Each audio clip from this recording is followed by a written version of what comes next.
Hello everyone, I am नवीन कुमार और यहाँ पर एक कंपनी है जो कि हमें देखने को मिल रही है। कंपनी का जो नाम है युग डेकोर। इस कंपनी का जो है राइट इशू के थ्रू पैसे उठाने वाली है और ये जो राइट इशू के थ्रू पैसे उठा रही है, तो जिन भाइयों के पास में ऑलरेडी शेयर्स थे 23 दिसंबर को, उनको हर 2 शेयर के ऊपर में 1 शेयर एक्स्ट्रा कंपनी दे रही है और जो एक्स्ट्रा शेयर दे रही है वो बोल रही है कि 10 रुपये का पेमेंट कर दो, आपको पूरा शेयर मिल जाएगा। जो भाई को पूरा पेमेंट नहीं करेंगे, पेमेंट नहीं करना चाहते हैं, तो उनका जो शेयर्स उनको एक्स्ट्रा मिले होंगे उनको वो बेच सकते हैं। लगभग 4 रुपये का भाव चल रहा था आज के दिन, मैंने देखा था। तो उस प्राइस पे आप लोग उन एक्स्ट्रा शेयर्स को निकाल भी सकते हो। अगर आपने नहीं निकाला तो आपके वो शेयर्स लैप्स हो जाएंगे, कोई फ़ायदा नहीं होगा उसमें आपको। अब बाकी जो राइट इशू के बारे में और इन्फॉर्मेशन होती है उसको आप अलग से जो वीडियो बने हुए हैं उनको बारे में चेकआउट कर सकते हैं। लिंक्स उन वीडियोज़ के डिस्क्रिप्शन में मैंने दे रखे हैं। कैसे पेमेंट करना होता है राइट इशू का, क्या होता है राइट इशू, एवरीथिंग डिटेल्स में बात की हुई है। नेक्स्ट यहाँ पर देखने को मिल रहा है कि 23 जनवरी तक ये आप जो है पेमेंट कर पाएंगे। अब यहाँ पे जो टोटल कंपनी पैसे उठा रही है 5,40,00,000 रुपए उठा रही है। अभी पैसे क्यों उठा रही है, कंपनी को क्या फ़ायदा इनसे होने वाला है, उसके बारे में ये मेनली हमारा वीडियो होता है। तो अब क्या फ़ायदा हो सकता है कंपनी को, चलो कंपनी को समझते हैं कंपनी करती क्या है। तो देखने को मिल रहा है कि ये जो पर्टिकुलर कंपनी है ये एडहेसिव वगैरह जो है वो बनाने का काम करती है। तो वो वुड को चिपकाने वाले केमिकल्स हो गए, पीवीसी को चिपकाने वाले केमिकल्स हो गए, तो वो एडहेसिव्स में आते हैं, तो वो कंपनी प्रोडक्ट्स बनाती है। नेक्स्ट अब यहाँ पे देखने को मिल रहा है कि इस पूरी कंपनी की जो वैल्यूएशन आज के दिन चल रही है 35 करोड़ रुपए चल रही है। 21 रुपये का इसका शेयर प्राइस चल रहा है, 21 रुपये का शेयर प्राइस चल रहा है और 10 रुपये के अंदर में नए शेयर्स दे रही है। अब काफ़ी सस्ते में दे रही है, लगभग कितना 55% सस्ते। That is really nice. 55% सस्ता मिल जाए कोई चीज़ तो क्या फ़ायदा, मतलब क्या मज़े ही हो जाएंगे। दूसरा राइट, इसका जो रिकॉर्ड डेट जा चुका है, इसका मतलब इसके जो प्राइसिंग है वो शिफ्ट भी नहीं होने वाली है। इसका मतलब ऑलरेडी शिफ्टिंग हो चुकी है, दैट मीन्स कि 55% सस्ते में ही मिल रहे हैं सच में। जो भी भाई लोग बेचने वाले हैं, जो जिनको एक्स्ट्रा शेयर्स मिले हैं, तो जो लोग भाई लोग हैं वो एक्स्ट्रा शेयर जो बेच रहे हैं उनसे खरीद करके फिर वो पेमेंट कर सकते हैं। तो आज के दिन 4 रुपये के भाव पे आप जो एक्स्ट्रा शेयर जो लोग बेच रहे हैं उनसे खरीद के 10 रुपये का राइट इशू का पेमेंट करके उस पूरे शेयर को फुल फ्लेज में कन्वर्ट करा सकते हैं। तो स्टिल आपको जो है 30-40% सस्ते में ही शेयर पड़ने वाला है आज के प्राइसिंग के हिसाब से। अब द पॉइंट इज़ कि क्या हमें ये खरीदना चाहिए ये शेयर। तो एनालिसिस क्या बोलती है, एनालिसिस बोल रही है कि इसका जो पिछले 5 साल का जो चार्ट है उसके हिसाब से अगर देखा जाए, 5-6 साल के चार्ट के हिसाब से, तो कंपनी का स्टॉक काफ़ी अच्छे तरीके से ऊपर की तरफ में भागा, फिर वापस नीचे की तरफ में आ रहा है। कंपनी का जो पी रेशियो है वो भी ठीक ठाक यहाँ पर चलता हुआ देखने को मिल रहा है। कंपनी के जो रेवेन्यूज़ हैं, बिकॉज कंपनी एसएमई सेगमेंट की है, राइट, और बीएसई में लिस्टेड है, बीएसई में लिस्टेड होके और फिर एसएमई सेगमेंट में है। दूसरा ईएसएम भी इस पर लगा हुआ है, right, enhanced surveillance measures. That means कभी कंपनी के अंदर में अगर गड़बड़ नज़र आती है तो बीएसई वाले जो है उस पर थोड़े से सर्विलांस बढ़ा देते हैं, उसके जो इन्वेस्टर्स हैं उनके ऊपर सर्विलांस बढ़ा देते हैं कि कुछ गड़बड़ तो नहीं कर रहे हैं, कोई बड़ी चाल तो इसमें नहीं खेली जा रही है, कुछ इन्वेस्टर्स को फंसाने की कोशिश तो नहीं की जा रही है, तो वो सर्विलांस बढ़ा देते हैं एक्सचेंज वाले। उसकी जो इन्फॉर्मेशन होती है वो सेबी को अगर मांगनी होती है तो सेबी को भी वो साझा करते हैं, राइट। नेक्स्ट अब यहाँ पे देखने को मिल रहा है कि कंपनी के जो रेवेन्यूज़ हैं वो किस तरीके से चल रहे हैं। तो यहाँ पे 19 करोड़, पिछले साल थे 15 करोड़, अच्छा खासा इंक्रीज़ है रेवेन्यू में। मार्च का अगर देखते हैं तो पिछले साल के मुकाबले मार्च में भी इंक्रीज़ है। नेट प्रॉफिट्स में देखते हैं तो पिछले साल के मुकाबले ग्रोस प्रॉफिट में जो है इंक्रीज़ देखने को मिल रहा है। यहाँ पर भी ग्रोस प्रॉफिट में इंक्रीज़ देखने को मिल रहा है। इसके पिछले साल के मुकाबले ग्रोस प्रॉफिट में मार्च का रिजल्ट ख़राब है, बट सेप्टेम्बर का रिजल्ट ठीक, मतलब और भी ख़राब है, बट अभी वापस सुधार देखने को मिला है इस साल। That is nice, right, that is nice. Company के नेट प्रॉफिट्स में क्या असर आ रहा है, बिकॉज अल्टीमेटली ये जो पैसा जा रहा है इसमें और भी खर्चे होते हैं 2 टाइप के। एक तो होता है इंटरेस्ट का पेमेंट और दूसरा होता है डेप्रिसिएशन का चार्ज। डेप्रिसिएशन इज़ व्हाट, जो कंपनी खर्चा कर चुकी है बट उसको कागज़ों में अब दिखाती है।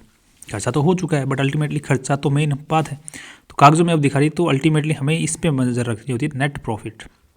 इसके बाद में कंपनी के प्रॉफिट्स में दिक्कत है। अब ये प्रॉफिट्स में दिक्कत क्यों है, मेन सवाल अब ये भी है। तो कंपनी के डेप्रिसिएशन जो है वो बढ़ा हुआ है पिछले सालों के मुकाबले, दैट इज़ ओके, और यहाँ पर इंटरेस्ट भी बढ़ा हुआ है, दैट इज़ ओके। ओके, क्यों बढ़ा हुआ है। अब यूजुअली डेप्रिसिएशन और इंटरेस्ट बढ़ता है, इसका मतलब कंपनी ने लोन ले करके कुछ ना कुछ कंपनी फैक्ट्री को बढ़ाया है, कंपनी को फैक्ट्री को बढ़ाया है। तो यहाँ पर बैलेंस शीट में नज़र डालते हैं तो यहाँ पर देखने को मिल रहा है कि कंपनी ने लोन लिया है और वो भी शॉर्ट टर्म लिया, लॉन्ग टर्म, तो लॉन्ग टर्म भी लिया और शॉर्ट टर्म भी लिया। तो लॉन्ग टर्म लिया इसका मतलब यूजुअली कंपनी ने कैपिटल एक्सपेंडिचर किया होगा, अपने आप की फैक्ट्री को मशीनरी वगैरह और जोड़ी होगी, ज़मीन वगैरह खरीदी होगी। शॉर्ट टर्म का मतलब उसमें माल रखवाया होगा फिर उसमें, क्योंकि अब फैक्ट्री बनाई है तो उसमें माल को खरीदना तो पड़ेगा ना, ऐसे काम किस बात की, वो फैक्ट्री हाथ में तो पैसे है नहीं। तो यहाँ पर देखने को मिल रहा है कि कंपनी का जो पैसा है एसेट्स के अंदर में देखने को मिल रहा है, सॉरी यहाँ पर जो फिक्स्ड एसेट्स है इसमें देखने को मिल रहा है कंपनी ने ज़मीन भी खरीदी है, बिल्डिंग भी खरीदी है और नई फैक्ट्री भी लगाई है। दैट मीन्स कि कंपनी ने कैपिटल एक्सपेंडिचर किया है। तो दैट्स ए गुड थिंग कि कंपनी का माल बिक रहा है, कंपनी की जो मैनेजमेंट है उसको फ्यूचर नज़र आ रहा है इस पर्टिकुलर इंडस्ट्री के अंदर में। नाइस। नेक्स्ट, अब कैश फ्लो जो है वो पॉजिटिवली नज़र आ रहा है। तो यूजुअली जब कंपनी का प्रोडक्शन कैपेसिटी बढ़ती है तो उसका जो माल है वो रिटेलर्स के जो दुकान होते हैं, जो मिडिल मैन होते हैं, डिस्ट्रीब्यूटर्स, उनके पास में उधारी में पहले रखा जाता है। तो उसके बाद में यूजुअली उधारी बढ़ती है, ट्रेड रिसीवेबल्स बढ़ते हैं। तो वही यहाँ पर नज़र आ रहा है, ट्रेड रिसीवेबल्स जो है वो बढ़ गए हैं। यूजुअली ये नेगेटिव पॉइंट होता है बिकॉज कंपनी को अल्टीमेटली लोन और लेना पड़ेगा, बट यहाँ पर कुछ खास सिग्निफिकेंट इंक्रीज नहीं है, तो दैट्स अगेन फाइन।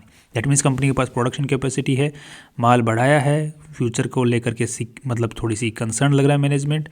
अब यहाँ पे मैनेजमेंट खुद क्या कर रहा है तो उसको देखने, तो मैनेजमेंट पहले तो बढ़ा रहा था अपनी होल्डिंग, बट अभी वापस में थोड़ा सा देखने मिला कंपनी का जो मैनेजमेंट है वो होल्डिंग डिक्रीज करता हुआ नजर आ रहा है। Now that's a negative point कि मैनेजमेंट खुद अपना स्टेक क्यों डाइल्यूट कर रहा है। राइट इश्यू से पैसे भी उठा रहा है बट मैनेजमेंट खुद डाइल्यूट क्यों कर रहा है। तो यहाँ पर ट्रेड्स में देखने को मिल रहा है कि कंपनी के जो मैनेजमेंट का जो डाइल्यूशन है यूजुअली आ रहा है कि कंपनी जो और पैसे उठा रही है तो उसमें वो मैनेजमेंट पार्टिसिपेट, प्रमोटर्स जो हैं वो पार्टिसिपेट नहीं कर रहे हैं। तो अल्टीमेटली शेयर्स बेच नहीं रहा है जो प्रमोटर्स हैं, उनका ऑटोमेटिकली शेयर होल्डिंग कम हो रहा है बिकॉज वो पब्लिक से कंपनी ज़्यादा पैसा उठा रही है। अब मान के चलो राइट इशू है, राइट इशू के थ्रू कंपनी जो है प्रमोटर राइट इशू में पार्टिसिपेट ना करें और पब्लिक पार्टिसिपेट करे, तो अल्टीमेटली क्या होगा कि प्रमोटर्स का स्टेक अगेन थोड़ा सा कम हो जाएगा, जबकि प्रमोटर्स ने बेचे नहीं है शेयर्स। अब यहाँ पर कंपनी हर साल जो है पैसा उठाती ही जा रही है, यहाँ पैसा उठाया, यहाँ पैसा उठाया, यहाँ पैसा उठा, इस बार यहाँ पर अगेन फिर 24-25 में फिर से 25-26 में फिर से पैसा उठा लिया। तो हर साल पैसे उठा के सस्टेन कर रही है और उसमें मैनेजमेंट जो प्रमोटर्स हैं उनका स्टेक कम होता ही जा रहा है। Now that's a negative point over here, अभी रिसेंट के हिसाब से नेगेटिव पॉइंट है। सो अब फाइनल व्यू क्या बन रहा है, क्या हमें इसके अंदर में जो है पार्टिसिपेट करना चाहिए राइट इशू के अंदर में, सस्ते के अंदर में खरीदना चाहिए इस कंपनी के शेयर्स को। देखो मुझे कंपनी के जो फ्यूचरिस्टिक अप्रोच को देखते हुए तो पॉजिटिविटी दिख रही है, बाकी जो प्रमोटर्स हैं उनको देखते हुए नज़र आ रहा है कि यार ये क्यों अपना स्टेक कम कर रहे हैं, तो वो थोड़ा सा एक नेगेटिव पॉइंट भी नज़र आ रहा है। सो ओवरऑल देखा जाए तो मैं यहाँ पर थोड़ा सा पॉजिटिव साइड में झुक रहा हूँ, बट ये जो प्रमोटर्स वाला खेल है ये थोड़ा सा मेरे को गड़बड़ाया हुआ नज़र आ रहा है। बट प्रमोटर्स अपना स्टेक कभी भी बढ़ा सकते हैं, क्योंकि जब वो बढ़ाएंगे तभी तो स्टॉक मार्केट ऊपर भागेगा शेयर का, तभी तो हमें प्रॉफिट बुकिंग का मौका मिलेगा। तो जब तक ये नहीं बढ़ा रहे हैं तब तक के हिसाब से मुझे लग रहा है कि मतलब बिजनेस को देखते हुए ठीक लग रही है। राइट, अभी रेशियोज़ को अगर नज़र डालते हैं तो रेशियोज़ में भी खराबी नज़र आ रही है। So there are so many points जो कि नेगेटिव हैं, सो मेनी पॉइंट्स जो कि यहाँ पर पॉजिटिव भी हैं। सो ओवरऑल थोड़ा सा मेरा झुकाव पॉजिटिविटी की साइड में है। क्या इस कंपनी को हम किस लेवल पे खरीदना सही रहेगा, तो प्राइसेस को अगर आप लोग यहाँ पर नज़र डालते हैं तो अभी इसका जो मेन जो पॉइंट है जो कि एक सपोर्टिंग पॉइंट है वो 15 के आसपास में है, 15 के आसपास में सपोर्टिंग पॉइंट है। उसके बाद में जो नेक्स्ट सपोर्टिंग पॉइंट देखने को मिल रहा है वो 5-6-7 रुपये के आसपास में है। राइट, तो उसके बाद में जो एवरेजिंग होगी, अगर आप लोग 15 रुपये पे इसका शेयर खरीदते हो तो अगला जो एवरेज हो सकता है इस कंपनी का वो 5-6-7 के आसपास में हो सकता है, उससे पहले नहीं। कई बार कई लोग करते हैं 15 पे खरीदा, फिर 14 पे और खरीद लेते, 13 पे और खरीदते, 12 पे और 11 पे और। That's a very wrong approach. Averaging जो होती है वो सपोर्ट लाइन्स के ऊपर में होती है, क्योंकि मार्केट अगर सपोर्ट को तोड़ के आया है, फौज अगर सेना जो पाकिस्तान की सेना अगर इंडिया में घुसती है तो पहला बॉर्डर लाइन पे है, दूसरा बॉर्डर लाइन कहाँ पर है, आर्मी दूसरा बेस कहाँ पर बनाती है, जहाँ पे उस पाकिस्तानी जो सेना जो बॉर्डर में अगर घुसी है तो दूसरा कहीं तो उसको रोकना पड़ेगा ना, कौन सी लाइन बनाएगी, वहीं पे तो रुकेगी सेना। तो इसी तरीके से सेलर्स जहाँ पे एक बार तोड़ चुके हैं सपोर्ट को, तो वो दूसरा सपोर्ट कहाँ है, वहीं पर हमें खरीदारी करनी की, क्या पता वो सेना जो आ रही है उसको क्या पता वहाँ पर हम टैकल कर लें। तो मैनेजमेंट जब कंपनी में कोई दिक्कत नज़र नहीं आती तो शेयर प्राइस को यूजुअली हम सपोर्ट्स के ऊपर में एवरेज करने की कोशिश करते हैं। That's all. So my view is positive in this company as of today. बाकी नेगेटिव रीजंस मैंने आपके साथ में डिस्कस कर लिए। सो अगर आपको पूरा पैसा लगाना भी है इसमें तो 1% से ज़्यादा का आपका स्टेक इस कंपनी में नहीं होना चाहिए, ताकि हाथ ना कांपे आगे अगर ये नीचे चले जाता है स्टेक तो, कंपनी का स्टॉक तो। That's all, finally see you tomorrow.